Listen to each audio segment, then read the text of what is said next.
Welcome, ici Elle. Bienvenue à toi dans cette masterclass introspection faite pour que tu aimes, power, mène tout ce que tu es. Prépare-toi pour un aller sans retour à l'intérieur de toi-même parce que dans 10 secondes, tu vas réveiller, éveiller, élever et révéler ton âme, ton corps, ton esprit, ton être, ton cœur et ta vie. Alors ready? Let's go!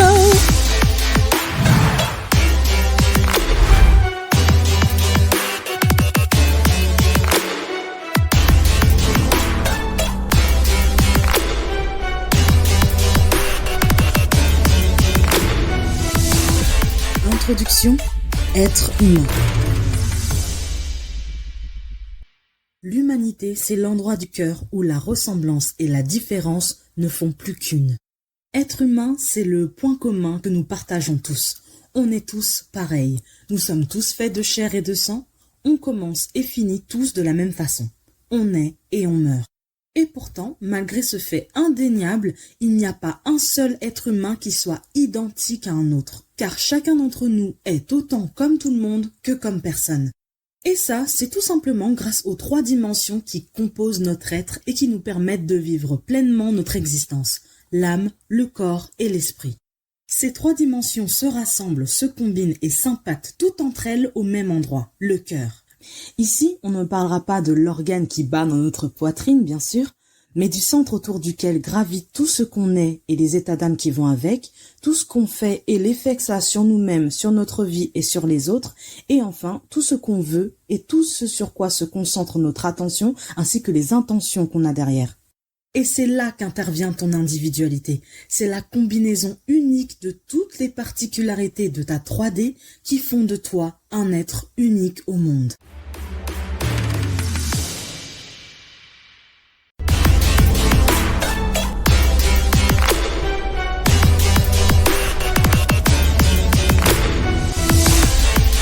Chapitre 1. Être soi. L'âme est la première des 3 dimensions de notre humanité.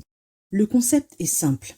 Ici, l'âme, c'est tout simplement ce qui réunit notre façon d'être, notre façon d'agir et d'interagir, notre façon de réagir ainsi que notre nature.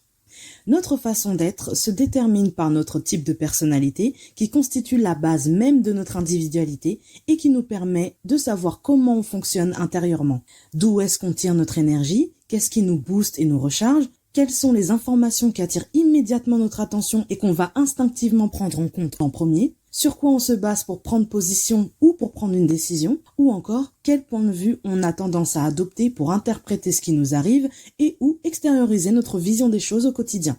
Notre façon d'agir et d'interagir avec les autres et le monde extérieur, elle, se concrétise à travers notre caractère, les traits récurrents qui caractérisent nos actions et nos interactions et qui peuvent avoir des conséquences positives ou négatives sur soi, les situations qu'on rencontre ou les autres. Quant à notre façon de réagir, elle émane simplement de notre émotivité, qui va de tout ce qui déclenche nos émotions jusqu'à ce qu'on fait ou qu'on est prêt à faire pour satisfaire les besoins émotionnels qui en découlent. Et pour finir, ici notre nature, c'est tout simplement la forme sous laquelle se manifeste notre personnalité, notre caractère et nos émotions à travers un tempérament bien précis. L'âme est donc l'élément primordial de notre être, car cette dimension, c'est celle par laquelle tout ce que l'on est prend son origine, ce par quoi tout notre être commence. C'est l'essence même de tout ce qui nous anime, tout ce qui génère, active, alimente, colore et rythme notre existence. Et tout ça dans une combinaison unique qui crée une façon bien à soi d'être soi-même.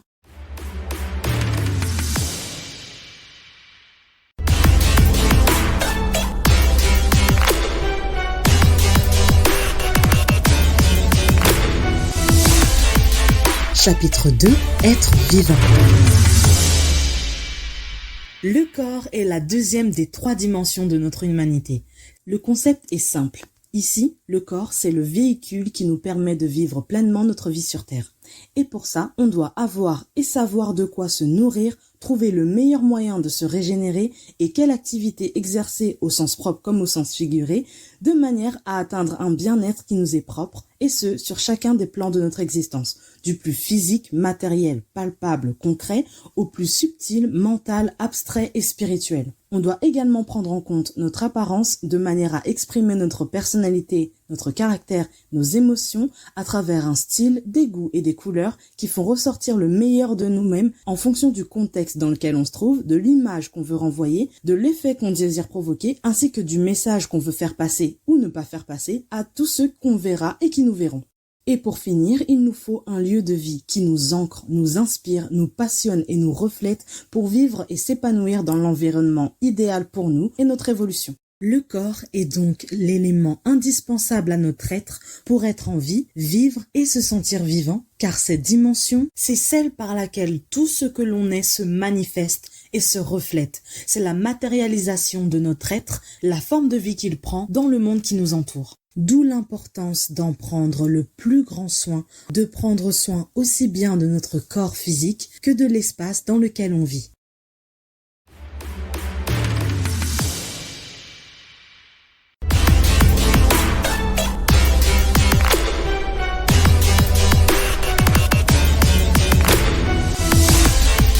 Chapitre 3. Être conscient.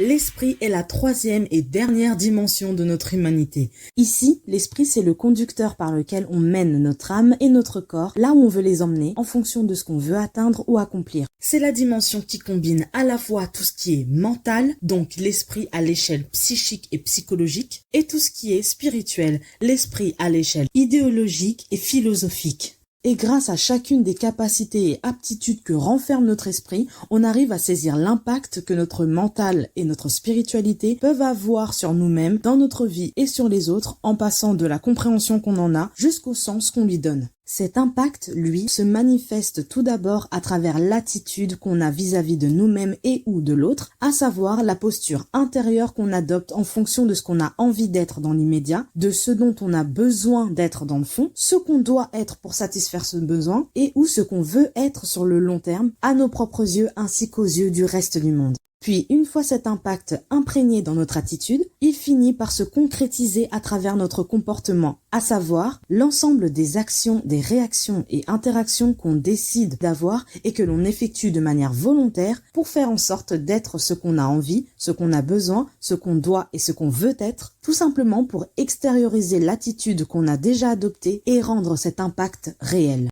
En conclusion, cette dimension qui vient finir de compléter notre 3D est la dernière mais pas des moindres, car la raison d'être de l'esprit, c'est le fait d'être conscient de son propre impact sur la vie. Autrement dit, c'est l'élément de notre être qui nous permet d'être conscient de nous-mêmes et donc d'avoir un certain pouvoir sur notre vie. D'où l'importance d'avoir les idées claires en ce qui concerne notre posture, nos actes ainsi que nos intentions.